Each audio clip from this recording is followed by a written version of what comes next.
Well, I bought several of these devices you plug into your Android phone or Samsung phone, in my case, and you basically put that in there. It's USB-C, and I could never get to work. I'm actually using another one right now. There's a lavalier for that, and so I couldn't get any of them to work.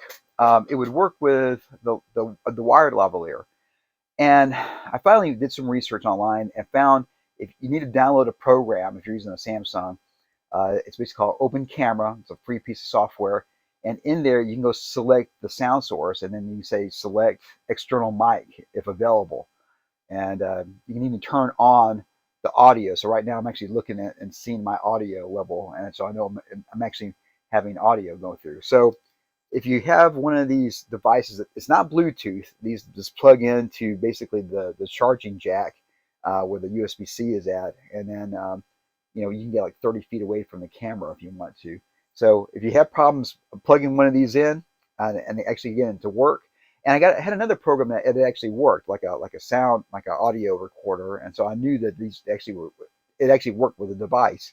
It was just the camera didn't have the settings to be able to pick from the internal mic and external mic. I think it has the ability to identify a Bluetooth microphone or a wired microphone. So, anyways, these are kind of fun because you don't have to worry about wires. You can kind of walk away if you're outside. So, if you've had some problems getting this thing to work, now you know what to do. Download, open camera, and pick the right settings in there, and you're going to have some great audio computed.